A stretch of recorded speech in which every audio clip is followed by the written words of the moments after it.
오늘 열왕기상 7장 1절에서 22절까지의 말씀을 가지고 하나님의 권능과 힘으로 세워지는 나라 제목으로 함께 말씀을 나누겠습니다. 열왕기서는 왕들의 이야기입니다. 하나님께서 이 왕들을 세우고 이끄시면서 하나님의 통치와 다스리심이 어떻게 그렇게 왕들에게 임했는지, 그 나라 가운데 임하셨는지를 우리는 볼 수 있습니다. 이 말씀을 통해서 우리가 하나님의 관점으로 우리는 어떤 인생을 살아야 할지, 어떻게 삶의 결정을 내리며 이 하루를 그렇게 하나님의 뜻대로 살아가야 할지를 우리는 마음 가운데 새기며 깨달을 수가 있습니다. 다윗이 죽고 솔로몬이 세워지며 이 솔로몬은 나라를 잘 다스릴 수 있도록 하나님께 지혜를 구하죠. 그래서 하나님께서 솔로몬에게 지혜를 주셔서 나라가 부강해지고 아름답게 나라를 다스리는 장면들을 계속해서 우리는 봅니다. 오늘 말씀을 보면 하나님으로부터 큰 복을 받고 또 찬란한 영광을 누렸지만 그 뒤에 어두운 그림자가 드리웠다는 것을 이 말씀을 통해서 보게 하십니다. 오늘 말씀을 보면 이 성전 건축에 대한 설명을 잠깐 멈추고 이 왕궁의 건축을 설명하는 부분을 오늘 말씀에서 보게 하십니다. 왕으로서 누리는 이 솔로몬의 영광이 하나님의 영광보다 커지는 이 우려스러운 장면들을 오늘 말씀의 곳곳을 통하여서 우리는 보게 됩니다. 이 성전 건축에 대한 설명들이 계속해서 이어지다가 갑자기 이 왕궁이 건축되는 이 장면들을 이곳에 그렇게 삽입해 두었습니다. 성전을 건축하는 데는 몇 년이 걸렸습니까? 7년이 걸렸습니다. 그런데 왕궁을 건축하는 데는 13년이 걸렸습니다. 이것은 왕궁의 공사가 얼마나 큰지 우리는 이 말씀을 통해 깨닫습니다. 열왕기상 7장 1절에서 5절 말씀 오늘 본문 같이 한번 다시 읽겠습니다. 그는 레바논 나무로 왕궁을 지었는데 길이가 100규빗, 너비가 50규빗, 높이가 30규빗이었고 백향목 기둥 4줄이 백향목 석가래를 받치고 있었습니다. 한 줄에 15개씩 45개 기둥이 받치고 있는 석가래 위에 백향목으로 지붕을 덮었습니다.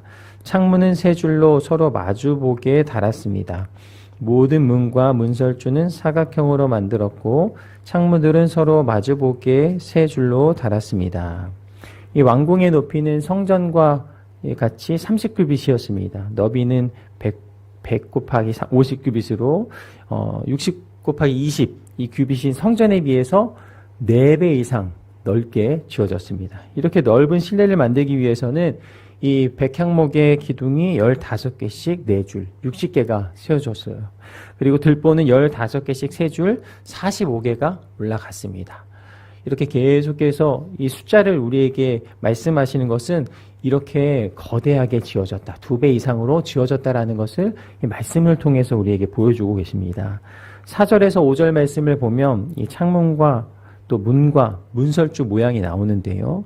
이 양쪽 벽에는 모두 3층의 창을 내었고 또 문과 문설주도 모두 큰 나무로 이렇게 네모지게 만들었습니다. 6절을 보면 기둥 현관이 나오는데요. 입구에는 아마도 이 로비 역할을 했을 이 주랑, 즉 여러 기둥 위에 지붕만 올린 어떤 폭 30규빗의 공간이 만들어졌구나라는 것을 설명하고 있습니다. 또 7절 말씀을 보면 왕자를 위해서 방을 만들었는데요. 왕이 보좌에 앉아서 심판하기 위한 이 백향목 마루로 덮인 주랑이 놓이게 되는 장면을 봅니다.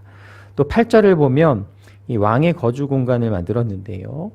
역시 그 양식이 기둥을 세운 주랑 형식이었고 또 왕비였던 바로의 딸을 위한 집 역시 같은 형태로 지어졌음을 봅니다. 열왕기상 7장 9절에서 12절 말씀 함께 읽겠습니다. 이 모든 것은 안팎이 귀한 돌들로 만들어졌는데 기초석에서부터 처마 끝까지 또 바깥에서부터 큰 뜰까지 모두 이 돌들을 크기에 따라 자르고 톱으로 다듬어 만든 것입니다. 이 기초석은 어떤 것은 크기가 10규빗, 또 어떤 것은 8규빗이나 되는 귀한 큰 돌로 만들어졌습니다. 그 위에는 크기에 따라 자른 귀한 돌들도 있고 백향목도 있었습니다. 큰 뜰은 잘 다듬은 돌 3켜와 백향목 1켜를 놓았는데 여호와의 성전의 안쪽들과 그 현관에 놓은 것 같이 만들었습니다. 이 9절에서 12절을 보면 이 모든 건축물들은 이 성전의 안뜰과도 같은 수준으로 잘 다듬은 이 돌과 백향목으로 지어졌구나라는 것을 봅니다. 이 궁궐을 만들 때 성전과 같은 수준으로 이렇게 공을 들여서 만들었구나라는 것을 봅니다. BC 10세기에 그리스 신전을 보면은요, 대부분 많은 기둥으로 이렇게 지붕을 떠받치는 형식으로 이렇게 신전을 지었던 장면들을 봅니다. 이 백향목과 다듬은 돌로 마감하는 것, 이것은 어떤 이방 신전을 그렇게 짓고 건축하며 마감하는 모습과 같았던 것입니다. 이 크고 넓은 왕궁으로 위엄을 나타내다 보니까 모양새가 이방 신전과 그렇게 같은 모습이 되었구나라는 것을 봅니다. 오늘 이 말씀을 읽으면서 우리 마음 가운데 이렇게 복잡하게 이런 것들을 다 기록했지? 이렇게 보는 것이 아니라 이 모습들을 통해서 솔로몬이 자신의 왕궁을 이렇게 크게 지으면서 이제 자신의 뜻을 하나님의 영광보다 자신의 영광을 더욱더 드러내려고 하는구나라는 것을 이 말씀을 통해 우리가 영적으로 깨달으면 되겠습니다. 이 모든 장면들은 이후에 벌어질 이 솔로몬에게 나타날 이런 타락을 어떤 복선으로 우리에게 말씀하고 계시는 것입니다. 열왕기상 7장 13절에서 22절을 보면 다시 성전 건축으로 돌아와서 우리에게 설명을 하고 있습니다. 우리가 여기서 볼 수 있는 영적인 의미가 있는데요. 이 성전에 설치되었으나 말씀에는 규정되지 않은 것들이 세워진 것을 우리는 봅니다. 열왕기상 7장 13절에서 14절 말씀을 한번 같이 읽겠습니다. 솔로몬 왕은 두로의 사람을 보내 히람을 데려왔습니다. 그 어머니 납달리 지파 출신의 과부였고 아버지는 두로 사람으로서 청동 기술자였습니다. 히람은 청동을 다루는 일에는 모든 면에서 지혜와 총명과 기술이 가득한 사람이었습니다. 그는 솔로몬 왕에게 와서 그 모든 일을 해냈습니다. 오늘 말씀에 보면 히람이 등장하는데요. 그는 이 외형 공사를, 성전의 외형 공사를 담당했습니다. 이 납달리 지파 어머니와 두로 사람 아버지 사이에서 태어났다라는 부분을 이렇게 우리에게 말씀하고 계시죠. 이 말씀은 성전 외형에 있어서 이방 종교의 영향이 미쳤음에 대해서 다시 한번 우리에게 기억하게 하시는 것입니다.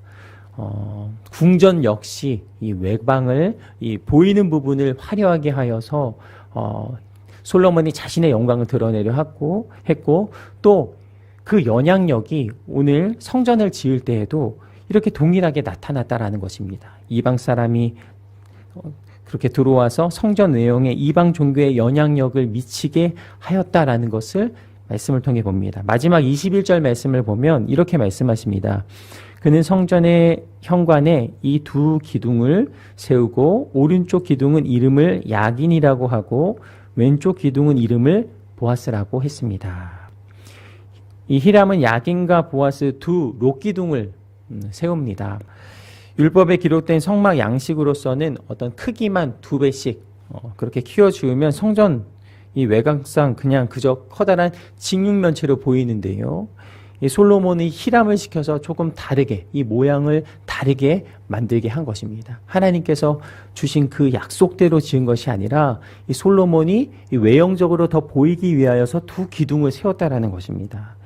열왕기상 7장 15절 말씀을 보면 그는 청동을 부어 기둥 2개를 만들었는데요. 각각 높이가 18규빗이었으며 둘레는 줄자로 재어서 12규빗이었다. 제사장이 아니면 성전에 들어갈 수가 없었습니다.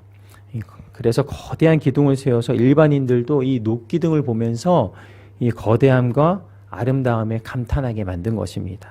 하지만 문제는 이 두 기둥이 당시 이방 신전의 양식을 본뜬 것이었다라는 것입니다. 이 두 기둥에 만약 만물의 형상이 새겨져 있고요. 또 아름답고 웅장하고 어딘가 보이기는 굉장히 화려하지만 이 하나님의 가르쳐 주신 약속대로 성전이 지어진 것이 아니며 이를 통하여서 우리는 정말 솔로몬에게 어려움이 닥칠 모습들을 다시 한번 이 말씀을 통하여 우리에게 경고의 메시지로 하나님께서 우리에게 말씀하고 계십니다. 이 말씀을 읽으면서 솔로몬 아버지 다윗을 묵상했습니다. 다윗은 성전에 대해서 이런 마음이 있었습니다. 사무엘하 7장 1절에서 2절 말씀을 보면 이렇게 말씀하십니다. 여호와께서 사방의 모든 적으로부터 다윗을 지켜주셨기 때문에 그는 이제 자기의 왕궁에서 살게 됐습니다. 다윗이 예언자 나단에게 말했습니다. 나는 여기 백향목 왕궁에 사는데 하나님의 궤는 아직도 장막에 있습니다. 이것이 어떤 말씀입니까? 다윗이 이제 나라를 평안하게 다스리게 되고 궁전에서 머물게 됩니다. 그런데 하나님의 궤는 아직 텐트에, 성막에 거하고 있습니다. 그래서 어느 날 그렇게 생각한 것이죠. 아, 나는 이렇게 아름다운 궁전에 거하고 있는데 하나님의 궤는 성막에 거하고 있으니 내 마음이 너무나도 하나님께 죄송한 마음입니다. 이런 마음을 그렇게 다윗이 하나님 앞에 드립니다. 다윗이 하나님 앞에 이 마음을 드릴 때 하나님께서 나단 선지자를 통하여 어떻게 말씀하시는가? 사무엘하 7장 9절은 이렇게 말씀하시는데요. 함께 읽겠습니다. 내가 어디로 가든지 내가 너와 함께 했고 내 앞에서 내 모든 원수들을 끊어내었다. 그러니 이제 내가 이 땅의 위대한 사람들의 이름처럼 내 이름을 위대하게 만들어 주겠다. 그저 다윗은 하나님께 자신의 마음을 드린 것입니다. 하나님, 제가 이렇게 궁전에서 홀로 지내는 것이 하나님 앞에 너무나도 죄송한 마음입니다. 정말 하나님께 나의 마음을 올려드립니다. 이 마음을 드렸는데 하나님께서는 그 다윗을 축복하신 것입니다. 그리고 어떻게 또 축복하셨는가? 사무엘하 7장 16절 말씀 함께 읽겠습니다. 내 집과 내 나라가 내 앞에서 영원히 계속될 것이며 내 보좌가 영원히 서 있을 것이다. 아멘. 역대상에 보면 다윗이 정말 이런 하나님의 음성을 듣고 이 귀한 마음을 가지고 이 솔로몬에게 이렇게 말합니다. 역대상 28장 9절에서 11절 말씀 함께 읽겠습니다. 내 아들 솔로몬아, 하나님을 내 아버지로 알고 온 마음을 들이며 기꺼이 그분을 섬겨라. 여호와께서는 모든 마음을 살피시고 사람의 생각과 의도를 헤아리신다. 만약 내가 그분을 찾으면 만날 것이요 만약 내가 그분을 버리면 그분이 너를 영원히 버리실 것이다. 그러므로 너는 깊이 생각하여라. 여호와께서 너를 선택해 성소로서 성전을 짓도록 하셨기 때문이다. 힘써서 이 일을 하여라. 그 다음에 다윗은 자기 아들 솔로몬에게 성전 현관, 집, 창고, 다락, 골방, 속죄소의 설계도를 주었습니다. 아멘. 다윗은 솔로몬에게 정확하게 성전 현관, 집, 창고, 다락, 골방, 속죄소의 설계도를 주었다라고 말씀하십니다. 다윗은 아름다운 성전을 꿈꾸었고 이 설계도를 아들 솔로몬에게 준 것입니다. 솔로몬에 이르러 아름다운 성전이 드디어 지어졌죠. 솔로몬은 처음 순전한 마음으로 이 성전을 지었습니다. 그러나 시간이 흐르며 정말 자신의 영광을 드러내기 위하여서 이 성전의 외곽을 꾸밉니다. 또한 궁전 또한 정말 자신의 영광을 드러내기 위해 화려하게 짓습니다. 우리는 이 장면들을 보면서 참 안타까운 마음이 듭니다. 나라가 부강해지고 솔로몬도 어느 왕들과 같이 변해가는구나 라는 것을 봅니다. 그 첫 마음은 어디에 갔는가? 처음 순전하게 하나님 앞에 엎드리며 하나님이 이 나라를 다스리기 위해서 내게 지혜를 부어 주옵소서. 어린아이와 같은 심정으로 하나님 앞에 엎드렸던 그 솔로몬의 모습은 어디에 갔는가? 솔로몬이 보인 이 성전의 건축과 이 두 롯기둥이에 드려진 이 어두운 그림자를 통하여서 오늘 하루 우리의 삶을 돌아보았으면 좋겠습니다.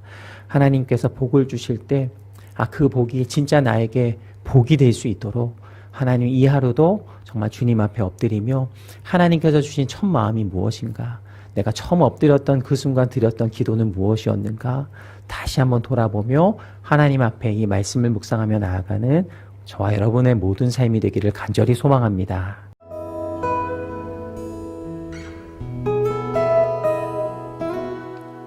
주님, 내가 주의 장막을 사모합니다. 오직 주의 임재를 갈망합니다. 주의 집에서의 하루가 다른 곳의 첫날보다 좋으니 주 사랑 안에 머물며 사랑 노래합니다.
사랑하네